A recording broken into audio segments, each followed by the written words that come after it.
안녕하십니까. 여의도 24시입니다. 여러분들 이번 시간에는 윤석열 대통령이 강조하는 2시간짜리 내란이 세상에 대체 어디 있느냐 이런 주장, 이 자기의 내란 혐의를 피하기 위한 그 논거 있지 않습니까? 주요 논거 중에 하나입니다.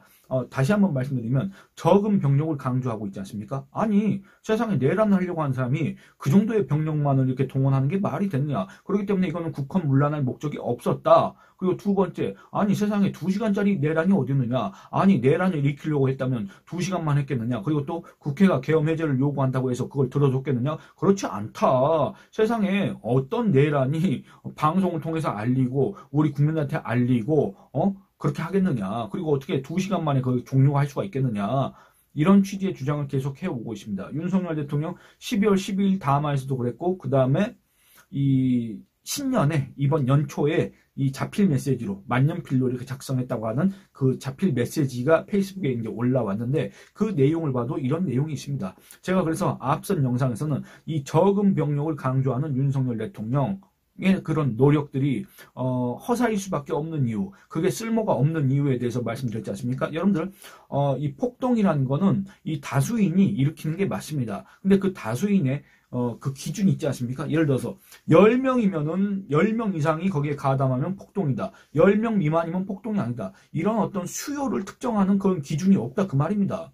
그렇기 때문에 병력이 적다, 병력이 많다 이런 것도 윤석열 대통령의 어떤 주관적인 기준일 뿐 아니라 그 주관적인 기준을 들이댄다고 해도 그게 법적으로는 아무런 의미가 없다는 얘기가 됩니다. 그렇지 않습니까? 여러분들 10명이 일으키는 간에 100명이 일으키는 간에 그거는 똑같은 이 폭동의 목적, 본질적인 의미에서는 별 차이가 없다는 겁니다. 그러니까 윤석열 대통령 정말로 국헌을 문란한 목적으로 군대를 동원했고 그 군이 이 입법기관인 헌법기관인 국회에 권능 행사를 무력화하려고 했고 또는 국회를 아예 전복시켜가지고 비상입법기구를 만들려고 했다고 하면 그거는 정말로 내란죄를 피하기가 어렵다 이렇게 얘기를 할 수가 있지 않습니까? 윤석열 대통령이 자기의 내란죄 혐의를 피하기 위해서 또 이런 주장을 계속하고 있습니다. 2시간짜리 내란. 여기에 대해서 제가 잠깐만 얘기를 해보도록 하겠습니다. 윤석열 대통령의 신년 메시지 잠깐 읽어보도록 하겠습니다. 윤석열 대통령이 이런 얘기를 하고 있습니다. 병력 투입이 불과 2시간인데 2시간짜리 내란이 어디 있습니까? 방송으로 전 세계 전 국민에게 시작한다고 알리고 3시간도 못 되어 국회가 그만두라고 한다고 병력 철수하고 그만두는 내란 봤습니까? 라고 이렇게 항변하고 있습니다. 반발하고 있습니다. 그런데 여러분들 이 2시간이든 1시간이든 30분이든 10분이든 간에 이 시간도 이 시간이 짧다고 하는 것도 윤석열 대통령한테 절대로 유리한 논거가 될 수가 없다. 그 말입니다. 애초에 이거는 뭐 이렇게 다룰 그 주제 자체가 안 됩니다. 거기에 대해서 얘기를 해보도록 하겠습니다.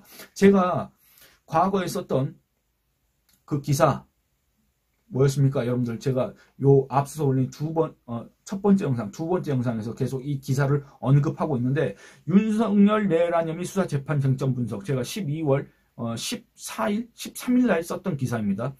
윤석열 대통령의 12.12 담화가 나온 다음 날 썼던 기사인데 이 기사에 제가 썼던 내용들을 잠깐만 여러분들하고 같이 한번 확인을 해보겠습니다. 왜 2시간짜리 내란이 어디 있냐는 윤석열 대통령의 주장 그 논거가 쓸모가 없는 것인지 왜 이런 노력들이 다 허사일 수밖에 없는 것인지 살펴보겠습니다. 기사 내용입니다.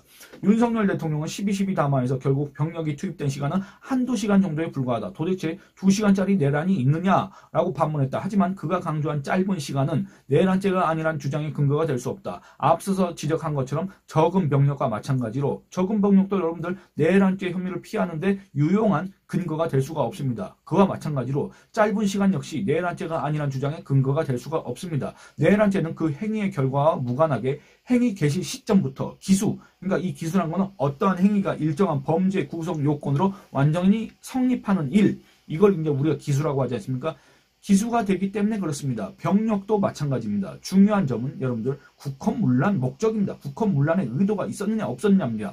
병력이 뭐 100명이 투입됐냐 1000명이 투입됐냐 10,000명이 투입됐냐 이건 중요치 않습니다. 그게 1시간짜리였냐 2시간짜리였냐 하루짜리였냐 이틀짜리였냐 이것도 중요하지 않습니다. 그 의도가 무엇이냐 그 목적이 무엇이냐 그게 그 의도가 정말로 국헌을 문란할 목적이었느냐 국헌을 문란할 목적으로 폭동을 일으켰느냐 국헌을 문란할 목적으로 폭동을 일으켰다고 하면 그게 내란이 되지 않습니까? 그럼 국헌 문란은 뭡니까? 다시 한번 말씀드리지만 헌법에 의하여 설치된 국가기관을 갖다가 강압해서 전복시키거나 그 권능 행사를 불가능하게 하는 것을 우리 형법에서 국헌문란이라고 규정하고 있지 않습니까? 그러면 윤석열 대통령의 비상계엄 선포와 비상계엄 작전 시행 과정에서 그 국헌문란 목적이 정말로 확인되느냐 안 되느냐 이걸 따져야 될 뿐 병력을 얘기하는 거, 시간을 얘기하는 거는 정말로 쓸데없는 일이고 정말로 여러분들 지연 말단적인 내용 가지고 우리 국민들한테 자기의 그 뭐랄까 설득력이 없는 논거로 자기의 정당성을 이렇게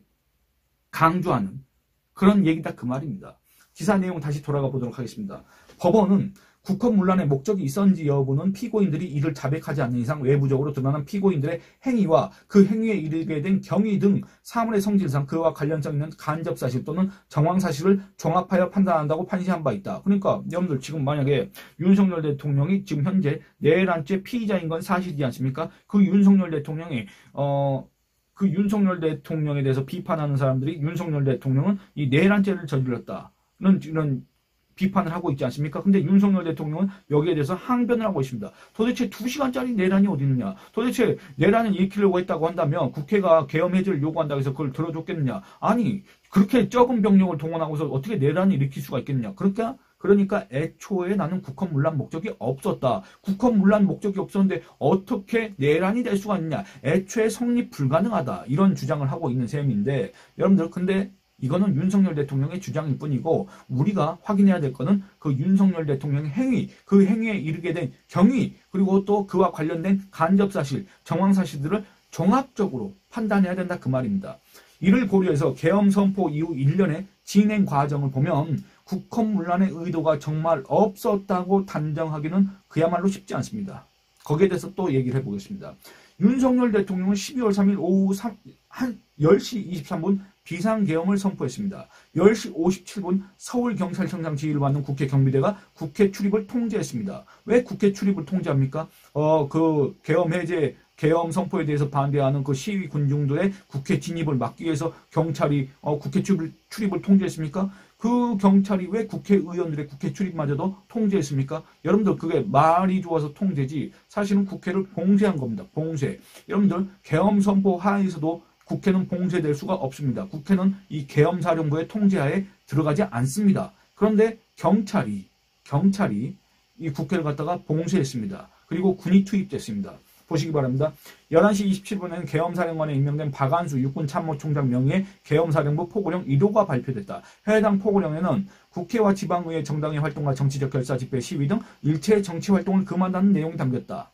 이렇습니다. 여러분들 이 포고령 1호에 1항 있지 않습니까? 이 1항 국회의 정치활동을 금한다. 이거는 헌법에 위배된 내용입니다. 위헌적인 내용입니다. 국회는 그 어떤 상황에서도 계엄 사령부의 포고령에 의해서 구속받지 않습니다. 행정부, 대통령이 계엄령을 내려도 거기에 구속받지 않습니다. 국회는 오히려 대통령의 계엄 해제를 요구할 권한이 있고 계엄 해제를 요구했을 때는 대통령을 이를 수용해야 될 또 의무가 있습니다. 그렇지 않습니까? 그런데 국회의 정치활동을 금한다는 포고령을 내렸다 그 말입니다. 그리고서 그 다음날 0시 7분에 국회 경내로 계엄군이 진입했습니다. 왜 국회에 군이 들어와야 됩니까? 군이 들어와야 될 이유가 없었습니다. 윤석열 대통령 질서 유지용이었다. 그 다음에 시위군중들의 국회 진입을 막으려고 했다. 그리고 또 안전사고가 일어날 가능성에 대비하기 위해서 군을 투입했다. 이런 주장을 하지만 그거는 별로 설득력이 없습니다. 그날 오전 0시 38분 이 계엄군이 국회 본청 창문을 깨고 들어가서 국회 본회의장 앞에서 진입을 막던 국회 보좌진과 대치를 했습니다. 여러분들 국회 활동 금지를 명령한 포고령, 그야말로 위헌적인 이 포고령, 그리고 그 위헌적인 포고령을 발표한 뒤에 이뤄진 계엄군의 국회 진입과 점거 이런 것들, 그 다음에 이 주요 정치인들, 국회의장을 비롯한 또 집권 여당의 대표들을 갖다가 체포하려고 했던 그런 정황들을 고려했을 때, 감안했을 때 이 윤석열 대통령의 비상계엄 선포는 그리고 계엄작전 시행은 국회 무력화, 국회 전복, 국회 권능 행사, 방해 등의 국헌문란 의도가 있었다는 의심을 받을 수밖에 없다. 그 말입니다. 형법상 내란죄가 성립되려면 국헌문란 목적의 폭동이 한 지방에 평온을 해야 할 정도의 위력이 있어야 합니다. 그러니까 여러분들 국헌을 문란할 목적으로 폭동이나 협박을 한다고 하더라도 그 폭동이 한 지방에 평온을 해야 할 정도가 돼야 이 내란죄에 가 구성된다 그 말입니다. 그러면 윤석열 대통령 측은 또는 윤석열 대통령을 옹호한 측은 아니 그 계엄군 그 200명 300명 남짓 국회에 투입한 게 어떻게 한 지방에 평온을 해야 할 정도가 되겠느냐. 그건 말도 안 된다. 그러니까 안 되기 때문에 그건 내란죄가 애초에 성립되지 않는다. 이런 주장도 하고 있습니다만 여러분들 그것도 사실과 다릅니다. 이와 관련해서 법원은 이렇게 판시한 바 있습니다. 국헌을 문란한 목적으로 한 지방의 평온을 해야 할 정도의 폭행, 협박 행위를 하면 기수가 되고 그 목적의 달성 여부는 이와 무관하다고 판시한 바 있습니다. 한 지방의 평온을 해야 할 정도가 되지 않을 경우에는 내란 미수가 됩니다. 그러니까 한 지방의 평온을 해야 할 정도가 됐을 때는 이미 내란 기수범이 되는 거고 그게 한 지방의 평온을 해야 할 정도가 아닐 경우에는 내란 미수범이 되는 겁니다. 그러니까 똑같이 내란죄에 적용을 받는 것뿐 그게 기수이냐 미수이냐일 뿐 어쨌든 내란죄 는 같다는 겁니다. 형법에서 규정하고 있는 것처럼. 그리고 또 윤석열 대통령의 비상계엄 선포와 계엄군의 국회 점거에 국헌문란 의도가 있었고 계엄작전에 참여한 군경지휘부 증언이 사실로 확인된 경우에는 이 내란죄의 기수, 미수에 대한 판단이 또 필요하긴 할 겁니다. 근데 여러분들 이와 관련해서 우리가 참고해야 될 판례가 하나 있습니다. 전두환 노태우 전 대통령의 내란죄, 내란 목적 살인죄 이 판결을 주목해야 됩니다. 거기에 이런 부분이 이런 대목이 있기 때문에 그렇습니다. 당시 법원은 국헌문란 목적을 가진 자의 비상계엄 전국 확대는 전국의 평온을 해야 하는 행위라고 판단한 바가 있습니다. 그 대목이 있습니다.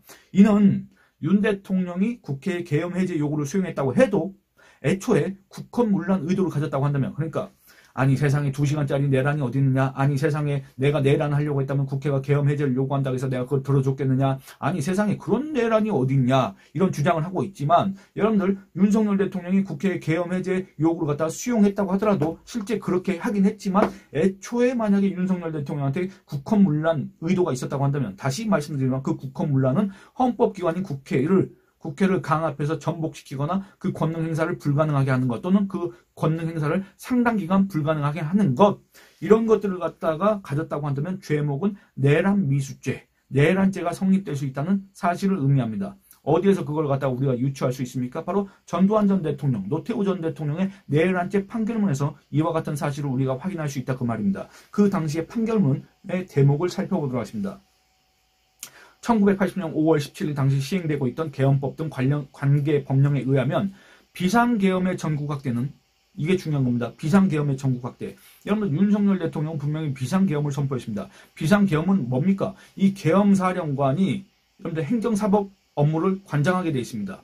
이 계엄사령관의 명령에 의해서 국민의 기본권이 제약될 수가 있습니다. 이 계엄사령관을 지휘하는 사람은 누굽니까? 바로 대통령입니다. 여러분들 경비계엄 같은 경우에는 이 국방부 장관을 통해서 대통령이 이 계엄사령관을 지휘하지만 이 비상계엄 같은 경우에는 계엄사령관을 직접 대통령이 지휘한다 그 말입니다. 그러니까 이럴 경우에는 이 비상계엄이 전국적으로 확대되지 않습니까? 그럴 경우에는 국민의 기본권을 제약하게 되므로 비상계엄의 전국 확대 그 사실 자체만으로도 이게 중요한 겁니다. 비상계엄을 선포하고 계엄작전을 시행하는 과정에서 어쩌고 저쩌고 이 한 지방의 평온을 해야 하는 이런 얘기가 아니라 그 비상계엄의 전국 확대 그 사실 자체만으로도 국민에게 기본권이 제약될 수 있다는 위협을 주는 측면이 있고 라고 이렇게 우리 법원이 판단했었고 또 비상계엄의 전국 확대 조치에 그와 같은 강압적 효과가 법령과 제도 때문에 일어나는 당연한 결과라고 하더라도 그러니까 즉 이 헌법상에 규정되어 있는 대통령의 고유 권한에 따라서 대통령이 비상계엄을 선포했다고 하더라도 그에 의한 강압적 효과가 법령과 제도 때문에 일어난 당연한 결과라고 하더라도 이러한 법령이나 제도가 가지고 있는 위협적인 효과가 국헌문란의 목적을 가진 자에 의하여 그 목적을 달성하기 위한 수단으로 이용되는 경우에는 비상계엄의 전국 확대 조치가 내란죄의 구성요건인 폭동의 내용으로서의 협박행위가 되므로 이는 내란죄의 폭동에 해당하고 또한 그 당시 그와 같은 비상계엄의 전국 확대는 우리나라 전국의 평온을 해야 하는 정도에 이르렀음을 인정할 수 있다. 이렇게 판시한 바 있다 그 말입니다. 즉 다시 말씀드리면 여러분들 이 폭동을 어떤 물리력을 행사했느냐 안 했느냐 이게 중요치 않습니다. 일단 이거를 갖다가 받아들인 사람으로 하여금 어떤 두려움을 느끼게 했느냐 국회의원으로 하여금 왜 포심을 갖게 했느냐 그리고 또 이 비상계엄의 전국 확대 그 자체만으로도 이런 어떤 강압적인 효과가 있기 때문에 이 애초에 국헌문란의 목적이 확인된다고 한다면 국헌문란의 목적이 있었다고 충분히 짐작할 수 있다고 한다면 왜냐 그 누가 내란을 저질러 놓고 피고인이 거기에 대해서 나 내란 목적이 있었다. 나 국헌문란의 목적이 있었다. 이렇게 누가 자백을 하겠습니까? 그런데 이걸 갖다가 객관적으로 또는 그 정황과 간접 사실들을 갖다가 종합적으로 판단했을 때 국헌문란의 목적이 있었다고 판단된다면 그런 목적을 가진 것만으로도 그 목적을 하기 위한 수단, 그 첫 번째 관문, 비상계엄 선포만으로도 그 비상계엄의 전국 확대만으로도 전국에 평온을 해야 할 정도의 폭동과 협박에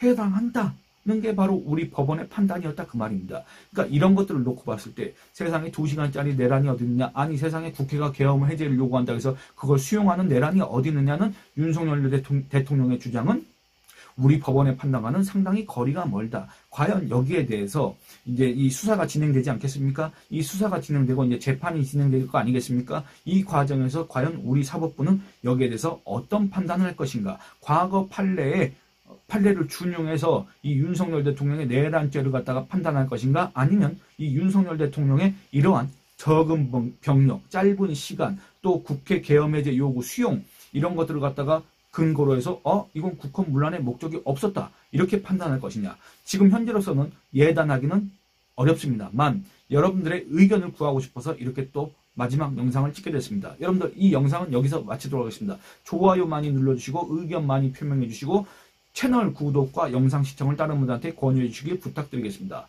감사합니다.